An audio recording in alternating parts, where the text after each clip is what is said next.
नमस्कार दोस्तों, स्वागत है आप सभी का आपके अपने YouTube चैनल में जिसका नाम है बोर्ड परीक्षा।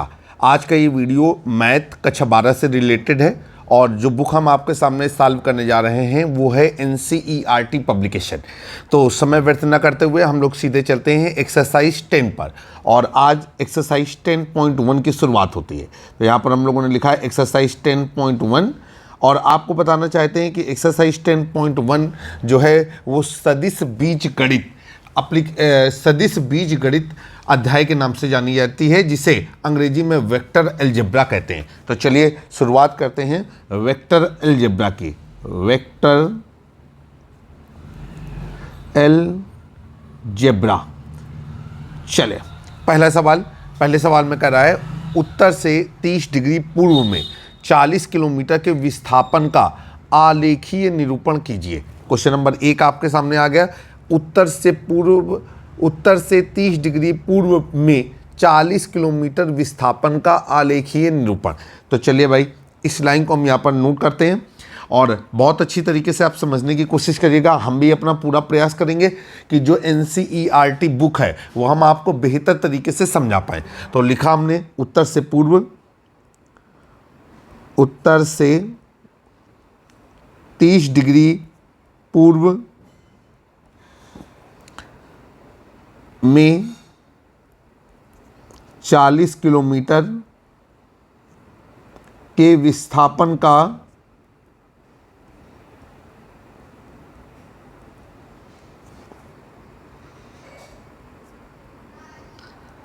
आलेखीय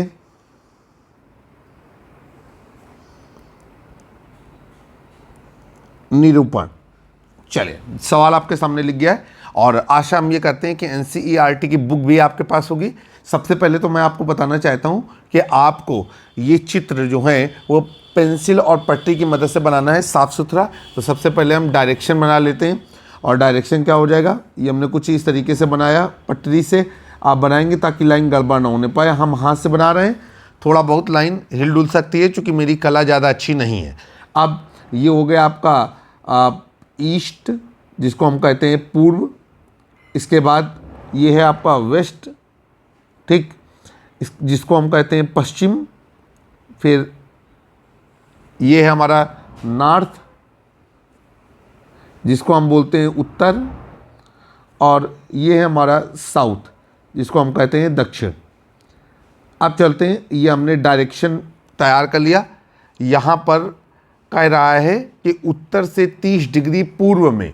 तो भाई देखिए ये हमारा उत्तर है और ये हमारा उत्तर है और ये हमारा पूर्व है।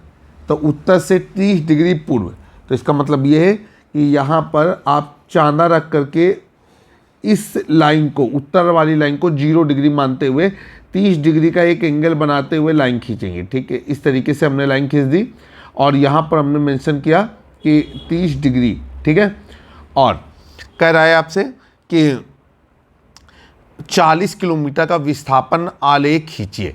तो यहाँ पर हमने जो है एक आलेख खींच दिया, बहुत बढ़िया सा। और यहाँ पर हमने इनको लिखा कि ये है हमारी 40 किलोमीटर, ठीक। और इसका डायरेक्शन भी बना दिया कि इसका जो डायरेक्शन है, ये दिशा है, वो क्या हो गई, ये उत्तर पूर्व हो गई।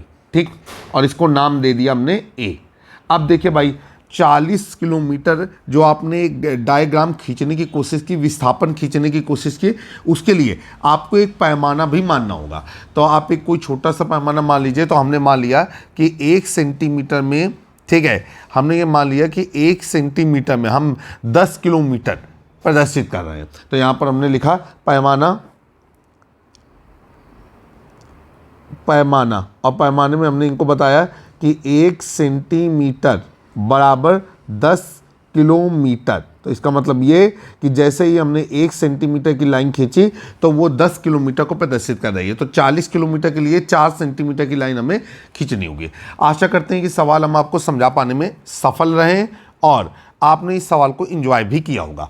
आप क्वेश्चन नंबर 2 आपके सामने, बुक आप खोल के रखिएगा, तब आपको बेहतर तरीके से हम आपको समझा पाएंगे। क्वेश्चन नंबर 2 में क्या कहा जा रहा है हमसे, कह रहे हैं कि निम्नलिखित मापों को अदिश और सदिश के रूप में श्रेणीबद्ध कीजिए। तो यहाँ पर लिख दिया हमने अदिश व अदिश व सदिश का निर्धारण, हमको अदिश व सदिश का निर्धारण करना है। चलिए हम तैयार हैं। अब देखिए यहाँ पर हमको ए बी सी डी या 1 2 3 करके कुछ चीज़ें दी गई हैं। अब सबसे पहले तो हमको दिया गया है यहाँ पर 10 किलोग्राम, ये हो गया आपका 10 किलोग्राम।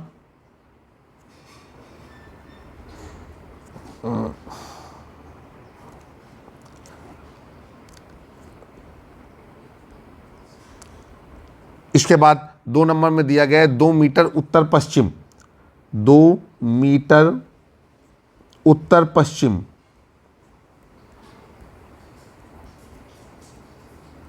फिर हमें दिया गया है 40 डिग्री, फिर हमें दिया गया है 40 वाट,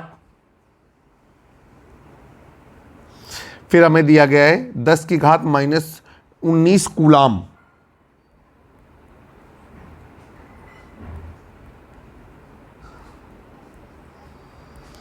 और इसके बाद हमें दिया गया है 20 मीटर प्रति सेकेंड स्क्वायर।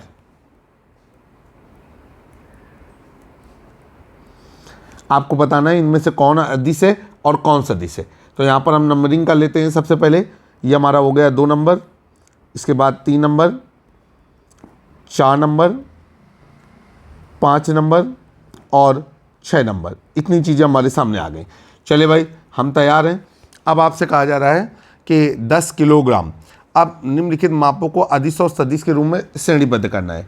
देखिए किलोग्राम जो है वो इकाई होती है किसकी, द्रव्यमान की, और द्रव्यमान एक अदिश राशि है। तो इसके आगे हम लोग क्या लिखेंगे, अदिश। तो अदिश राशियाँ क्या होती हैं और सदिश राशियाँ क्या होती हैं, अगर इसकी परिभाषा आपको नहीं मालूम है तो हमारा आप वीडियो देखिए जिसमें हमने सदिश बीजगणित से संबंधित सूत्रों का एनालिसिस किया हुआ है। इसी आपको वीडियो पे मिलेगा, इसी चैनल पे मिलेगा। अच्छा, अदिश राशियाँ वे राशियाँ होती हैं जिनमें परिमाण होता है लेकिन दिशा नहीं होती, और सदिश राशियाँ ऐसी राशियाँ होती हैं जिनमें परिमाण के साथ साथ दिशा भी होती है। अब इसके बाद चलेंगे 2 मीटर उत्तर पश्चिम। अब आप देख रहे हैं कि यहाँ पर एक डायरेक्शन दिया गया है, उत्तर पश्चिम में 2 मीटर विस्थापन है या दूरी है। तो इसका मतलब ये है कि डायरेक्शन बिल्कुल फिक्स है कि उत्तर पश्चिम, तो इसलिए ये कौन सी राशि कहलाएगी, ये हमारी कहलाएगी सदिश राशि। आगे चलेंगे। अब है 40 डिग्री। तो डिग्री किसका इकाई होती है, डिग्री इकाई होती है कोण की, और इसके लिए कोई दिशा निर्धारित नहीं होती है। तो इसका मतलब ये है कि 40 डिग्री ये अदिश राशि है। तो हमने यहाँ पर लिख दिया 40 डिग्री के आगे अदिश। इसके बाद आगे चलेंगे। फिर हमसे कह रहा है 40 वाट। देखिए वाट इकाई होती है सामर्थ्य की, और सामर्थ्य का कोई भी दिशा नहीं होती, शक्ति की कोई भी दिशा नहीं होती। तो ये हो गया हमारा कौन सा, ये हो गया हमारा अदिश राशि। तो हमने यहाँ पर भी लिख दिया अदिश राशि। इसके बाद हम लोग आगे चलेंगे 10 की घात -19 कूलाम। ठीक है। अब आपको पता है कि कूलाम किसका मात्रक होता है, भली बात है आप लोग जानते हैं। ठीक, ये हमारा विज्ञान से रिलेटेड टॉपिक है, और इसकी भी कोई दिशा नहीं होती है। तो ये हो गया आपका अदिश राशि। फिर आगे चलते हैं। कूलाम तो मालूम है ना, आवेश का मात्रक कूलाम होता है। बाद में ये ना कहिएगा कि सर को आता नहीं था इसलिए उन्होंने टाला मटोली कर दी, बिल्कुल नहीं। हम आपके लिए 100% करने की कोशिश करेंगे। इसके बाद 20 मीटर प्रति सेकेंड स्क्वायर, यूनिट देख करके हमको पता चल रहा है कि ये एक्सेलरेशन अर्थात त्वरण की इकाई है, और त्वरण की एक दिशा होती है। तो इसका मतलब ये है कि ये हमारी कौन सी राशि है, ये हमारी सदिश राशि है। तो हमने यहाँ पर मेंशन कर दिया कि सदिश। उम्मीद करते हैं कि क्वेश्चन नंबर 2 आपको सही तरीके से हम समझा पा रहे हैं। अब हम लोग चलते हैं क्वेश्चन नंबर 3 की ओर। तो क्वेश्चन नंबर 3 यहाँ पर क्या कहा जा रहा है, हमसे कह रहा है कि निम्नलिखित को अदिश तथा सदिश राशियों में श्रेणीबद्ध करिए। ठीक है, चलिए भाई। अच्छा देखिए, पीछे भी हमको श्रेणीबद्ध करना था, तो थोड़ा सा हम उसमें संशोधन करेंगे। हमने लिख तो दिया, लेकिन कह रहे हैं कि आप श्रेणीबद्ध कर दीजिए। तो अब हम यहाँ पर क्या करेंगे कि हमने इस तरीके से लिख दिया, अदिश राशियाँ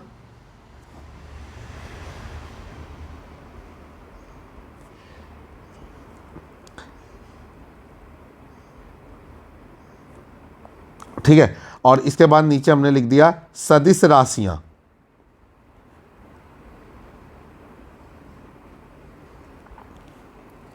ठीक है, अदिश राशियाँ और सदिश राशियाँ। या फिर हम लोग ये भी लिख सकते हैं कि अदिश और सदिश, जैसा आपको बेहतर लगे। तो यहाँ पर हमने सोचा कि जैसा सवाल कर रहा है वैसा ही हम लिखेंगे, क्यों अपनी तरफ से हम ज़्यादा करें। तो ये अदिश और सदिश लिख दिया। तो जो चीज़ें अदिश हैं उनको अदिश के सामने सूचीबद्ध कर दीजिए, और जो सदिश हैं वो सदिश के सामने सूचीबद्ध कर दीजिए। तो अदिश क्या है? 10 किलोग्राम। तो हमने यहाँ पर नोट किया, अदिश के सामने हमने लिखा 10 किलोग्राम। फिर हमने उसी के सामने सूचीबद्ध किया 40 डिग्री। फिर हमने सूचीबद्ध किया 40 वाट। और फिर हमने सूचीबद्ध किया 10 की घात -19 कूलाम, जो आवेश का मात्रक होता है। आवेश की कोई इकाई नहीं, इकाई कह रहे हैं, आवेश की कोई दिशा नहीं होती। सदिश राशियाँ, सदिश राशियों में चलते हैं। सदिश राशियों में पहला जो दिया गया है वो है 2 मीटर उत्तर पश्चिम।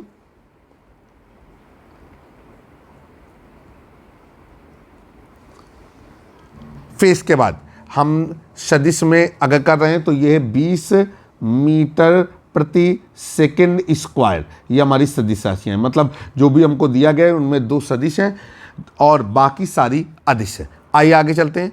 अब हम लोग बात करेंगे क्वेश्चन नंबर 3 में। क्वेश्चन नंबर 3 आपके सामने स्क्रीन पर आ गया। मैं अपनी तरफ से पूरी कोशिश करूंगा कि अच्छे से अच्छा आपको समझा सकूं।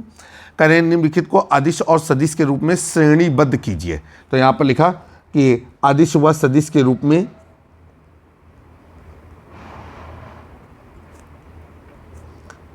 अदिश व सदिश रूप में श्रेणीबद्ध। चलिए अब देखिए यहाँ पर क्या किया। Number 1, number 2, number 3, total 5 number है। तो यहाँ पर नंबर 1, नंबर 2, फिर नंबर 3, नंबर 4 और आखिरी में हो गया हमारा नंबर 5। जो चीज़ें दी गई हैं उनको हम नोट डाउन करेंगे। नंबर 1 में दिया गया है समय कालांश। समय कालांश, ठीक। अब नंबर 2 में हमको क्या दिया गया है? नंबर 2 में हमको दिया गया है दूरी। नंबर 3 में हमको क्या दिया गया है? नंबर 3 में हमको दिया गया है बल। नंबर 4 में हमको क्या दिया गया है? नंबर 4 में हमको दिया गया है वेग। और नंबर 5 में हमको क्या दिया गया है? नंबर 5 में हमको दे रहा है कार्य। अब नीचे हम 2 हेडिंग बना देते हैं, सदिश और अदिश। तो हमने यहां पर लिख दिया सदिश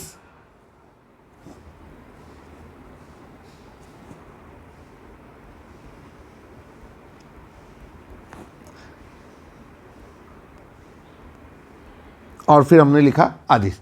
अब देखिए अगर समय कालांश की बात करते हैं, समय कालांश का मतलब है कि समय का एक छोटा हिस्सा। तो आप सभी लोग जानते हैं कि समय की कोई दिशा नहीं होती, इसलिए समय कालांश की भी कोई दिशा नहीं होगी। और जिनमें कोई दिशा नहीं होती वो अदिश राशियाँ होती हैं। तो हमने यहाँ पर लिखा अदिश राशियों के कॉलम में समय कालांश, कामा लगा दिया। अब आपको पता है दूरी की भी कोई दिशा नहीं होती, तो दूरी अदिश राशि है, तो ये हो गया हमारा दूरी। फिर आगे चलेंगे। अब इसके बाद बल। आपको पता है कि बल की दिशा होती है, बल एक निश्चित दिशा में काम करता है। तो बल सदिश राशि हो गए, तो बल को सदिश वाले कॉलम पे सेट करेंगे। इसके बाद वेग। वेग एक निश्चित दिशा में होता है, इसका मतलब ये है कि वेग में दिशा होती है। तो वेग सदिश राशि है, तो हमने यहाँ पर लिख दिया वेग। इसके बाद फिर आगे चलेंगे। कार्य। आपको पता है कार्य की कोई दिशा नहीं होती, तो कार्य अदिश राशि है, तो कार्य को हमने यहाँ पर फिल कर दिया, नोट डाउन कर दिया कार्य। आइए चलते हैं क्वेश्चन नंबर 4 की ओर। क्वेश्चन नंबर 4 आपकी स्क्रीन पर।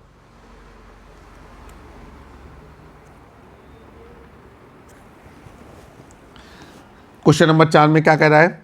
कह रहे हैं आपसे कि आकृति में एक वर्ग दिया गया है, निम्नलिखित सदिशों को पहचानिए। आइए भाई एक वर्ग बना लेते हैं और सदिशों को पहचानने की कोशिश करते हैं। तो यहां पर लिखेंगे कि आकृति, और आकृति में हमने ब्रैकेट में लिखा वर्ग में। आइए भाई आकृति ड्रा करते हैं इस तरीके से, इस तरीके से।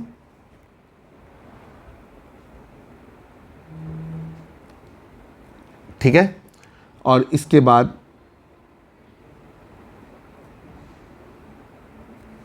ठीक। अब ये वर्ग है। चूंकि मैंने आपसे कहा कि मेरी कला थोड़ी सी कमज़ोर है, इसलिए चित्र हिल डुल सकता है। आई होप कि आप इसको एक सीधा वर्ग मानते हुए सवाल को समझने की कोशिश करेंगे। ये है हमारा वेक्टर ए, इधर है हमारा वेक्टर बी, ये है वेक्टर सी, और फिर ये है वेक्टर डी। चलिए भाई, अब देखिए क्या है, हमसे कर रहा है नंबर 1। आपको पहचानना है इसमें नंबर 1 में दिया गया है सह आदिम सदिश। आपको इस चित्र को देख करके बताना है कि सह आदिम सदिश क्या है। देखिए, ये आप तभी बता पाएंगे जब आपको सह आदिम की परिभाषा मालूम होगी, और इसको अंग्रेजी में कहते हैं को इनिशियल वेक्टर।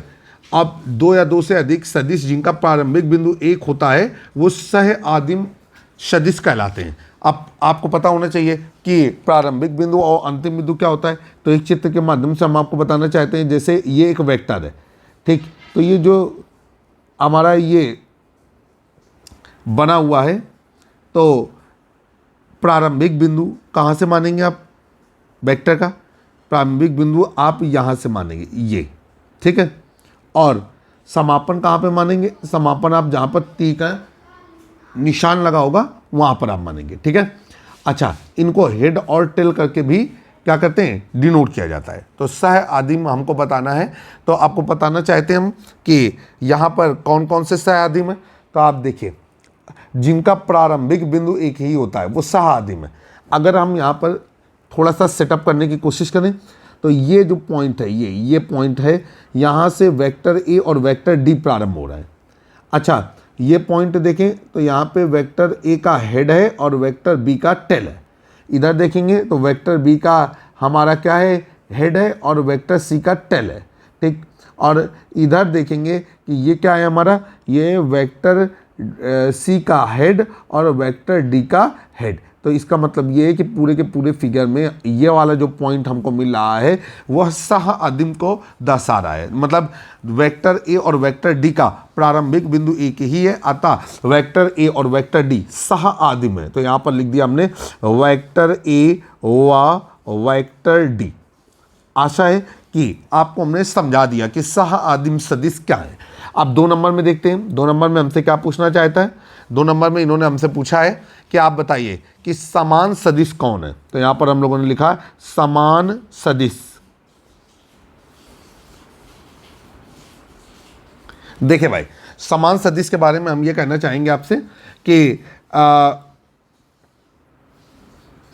समान सदिश की परिभाषा क्या होती है। पहले परिभाषा समझ लीजिए। जैसे जो सदिश जिनका परिमाण और दिशा दोनों बराबर होती हैं वो समान सदिश कहलाते हैं। हमने आपसे कहा कि सदिश बीजगणित को अच्छी तरीके से समझने के लिए इससे संबंधित सूत्रों का जो वीडियो हमारे YouTube चैनल में डाला गया है उसको आप अनिवार्य रूप से देखें, ताकि आप सदिश बीजगणित के कॉन्सेप्ट को या वेक्टर अलजेब्रा के कॉन्सेप्ट को बेहतर तरीके से समझ सकें। तो जैसा कि अभी हमने आपको बताया कि समान सदिश क्या होते हैं, कि जैसे 2 सदिश हैं, वेक्टर ए और वेक्टर बी, ये समान सदिश तब कहलाएंगे जब इनके परिमाण भी समान हो और इनकी दिशा भी समान हो। तो आई होप कि जितना भी आपको हमने समझाने की कोशिश की वो आपको भली बात ही समझ में आया होगा। तो अब हम लोग चलते हैं अपने चित्र की ओर, जो कि एक वर्ग है। हमने आपसे क्या कहा, जब आप सवाल हल करेंगे एग्जामिनेशन के लिए तो आप चित्र को पेंसिल और पटरी की मदद से बनाएंगे ताकि वो सही रहे। अब हम लोग क्या लिखेंगे, यहाँ पर देखिए, हमको बताना है कि समान सदिश क्या है। तो समान सदिश यहाँ पर आप देख रहे हैं कि उनका परिमाण समान होना चाहिए और दिशा भी समान होनी चाहिए। अगर हम देखें तो वेक्टर ए और वेक्टर सी, इनके परिमाण तो समान है वर्ग के आधार पर, क्योंकि वर्ग में आमने सामने की भुजाएं बराबर होती हैं, लेकिन इनकी दिशाएं अलग अलग हैं, इसलिए ये समान सदिश नहीं है। अब हम देखें वेक्टर बी और वेक्टर डी, ये भी आपस में बराबर हैं, चूँकि इनके परिमाण समान है और दिशाएं भी समान है। तो यहाँ पर लिखेंगे कि वेक्टर बी, आप आंसर फिलअप कर रहे हैं तो यहाँ पर आप लोगों ने लिखा वेक्टर बी व वेक्टर डी, ये समान सदिश है। यहाँ पर लिखेंगे चूँकि जो वेक्टर डी और वेक्टर बी ये इक्वल है और इनका डायरेक्शन भी इक्वल है, और समान सदिशों को हम लोग इस तरीके से दर्शाते हैं कि वेक्टर बी बराबर वेक्टर डी। अब हम लोग चलते हैं 3 नंबर में। 3 नंबर क्या कह रहा है हमारा, 3 नंबर को जरा समझने की कोशिश करते हैं। यहाँ पर हमसे कह रहा है आप बताइए कि संरेख परंतु असमान। तो यहाँ पर हम लोगों ने लिखा संरेख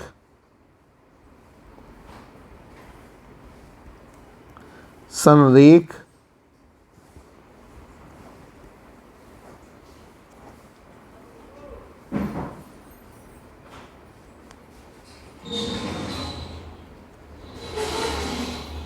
परंतु असमान सदिश।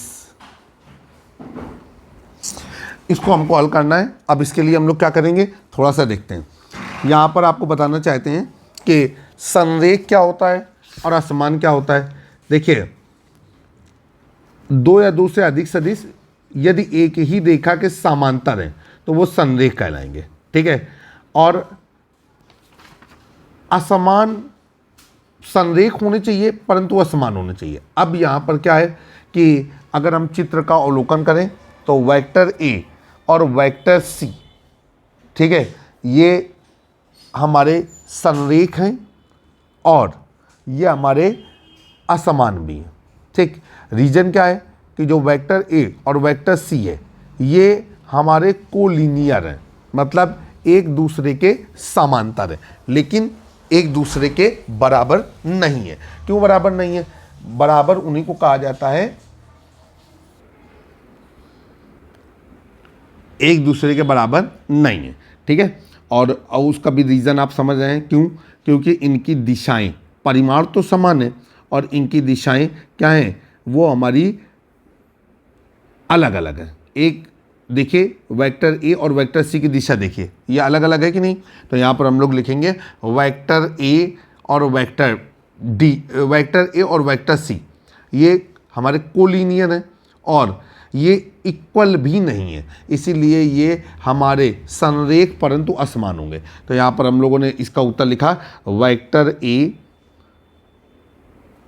व वेक्टर सी। अब अगर हम देखें वेक्टर बी और वेक्टर डी में, तो वेक्टर बी और वेक्टर डी की दिशाएं एक हैं और परिमाण भी समान है, इसलिए ये इस खांचे पे सेट नहीं होगा। तो सही उत्तर रहेगा वेक्टर ए और वेक्टर सी। मतलब वेक्टर ए और वेक्टर सी के जो परिमाण हैं वो समान है, लेकिन जो दिशाएं हैं वो अलग अलग हैं, इसीलिए संरेख हैं परंतु असमान सदिश हैं। इस तरीके से वीडियो हमारा समाप्त हो गया। अब हम लोग चलते हैं, ये प्रश्न हमारा समाप्त हो गया। अब हम लोग चलते हैं क्वेश्चन नंबर 5 की ओर। एक्सरसाइज 10.1 एनसीईआरटी की जो मेन बुक है उसे सॉल्व कराया जा रहा है। कहा जा रहा है निम्नलिखित का उत्तर सत्य एवं असत्य में बताइए। तो यहाँ पर हम लोगों ने लिखा सत्य व असत्य छाटिए या सत्य व असत्य बताइए।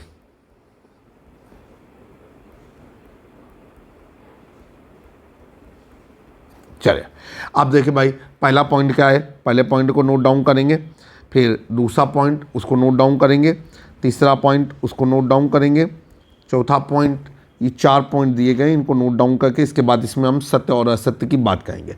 देखिए, पहला पॉइंट है, कह रहा है वेक्टर ए, ठीक है, और व माइनस वेक्टर ए आपसे कह रहा है संरेख है। ये आपको बताना है कि ये सत्य है कि असत्य है।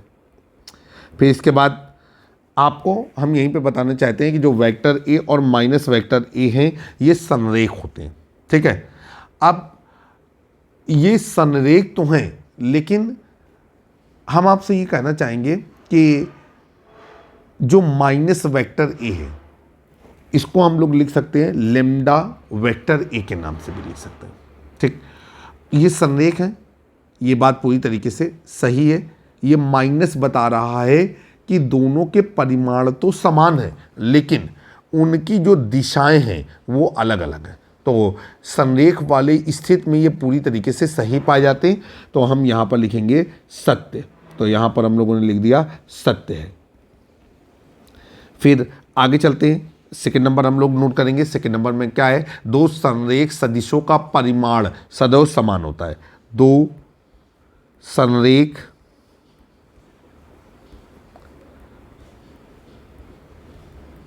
सदिशों का परिमाण सदैव समान होता है।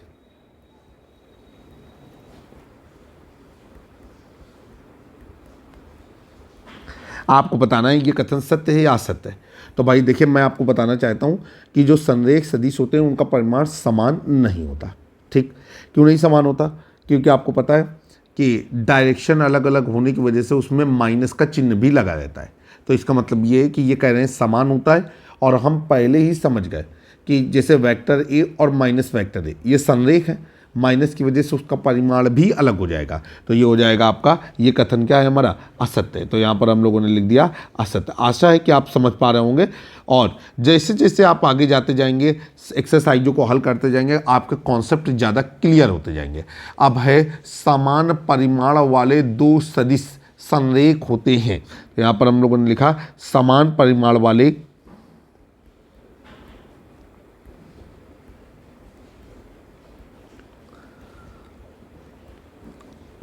दो सदिश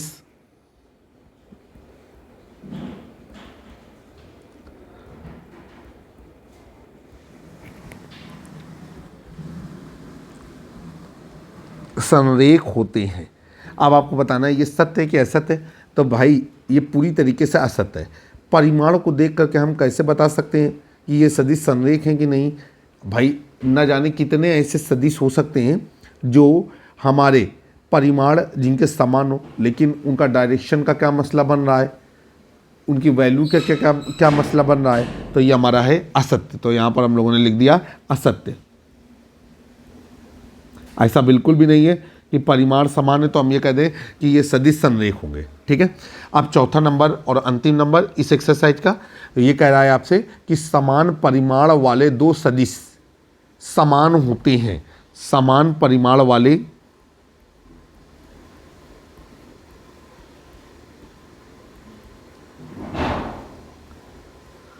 समान परिमाण वाले दो सदिश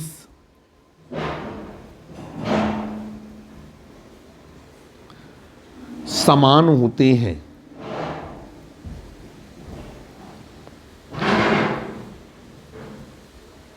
इन्होंने अपनी ये बात कही, जब हमने इसको आंकड़ों में तौलना चाहा तो ये बात हमें असत्य मिल रही है। ऐसा बिल्कुल भी नहीं है कि समान परिमाण वाले दो सदस्य हैं तो वो समान भी होंगे, क्योंकि आपको पता है कि समान सदिश की जो परिभाषा होती है वो ये होती है कि उनके परिमाण भी समान होने चाहिए और साथ में दिशा भी समान होनी चाहिए। और ये संरेख की जो परिभाषा होती है वो होती है कि एक ही रेखा के समांतर हो तो वो संरेख सदिश कहलाते हैं। तो ये तो ज़रूरी नहीं है कि समान परिमाण वाले दो सदिश एक ही रेखा के समांतर हो, इसीलिए वो भी हमारा असत्य है। और ये जो अभी बताया आपको कि समान सदिश, तो समान परिमाण वाले समान सदिश होंगे, ये असत्य है। चूँकि आपको पता है कि इनके परिमाण समान होने के साथ साथ, समान सदिश की जो परिभाषा होती है वो कहती है कि परिमाण समान होने के साथ साथ दिशा भी समान होना जरूरी है। तो ऐसा बिल्कुल भी नहीं है कि परिमाण समान है, क्योंकि परिमाण का आकलन करके, परिमाण निकाल करके हम ये कतई नहीं बता सकते कि इसकी दिशा क्या थी। जैसे आपका परिमाण लिखा है 40, तो आप ये नहीं बता सकते कि ये जिस सदिश का परिमाण है उसकी दिशा कैसी है। तो ये कथन हमारा असत्य है। तो आशा करते हैं कि आज जो एक्सरसाइज 10.1 आपको बताई गई वो आपको भली बात समझ में आई होगी। जल्द ही एक नए वीडियो में फिर से मुलाकात होगी, तब तक के लिए नमस्कार। कक्षा 12 के वीडियोस के लिए, मैथ के वीडियोस के लिए आप हमारे यूट्यूब चैनल पे जुड़े रहें। हमारा यूट्यूब चैनल कक्षा 9, 10, 11, 12 के मैथमेटिक्स का सॉल्यूशन प्रोवाइड कराता है। और इस समय जो बुक आपके सामने कक्षा 12 के लिए चल रही है वो NCERT की मेन बुक है। नमस्कार।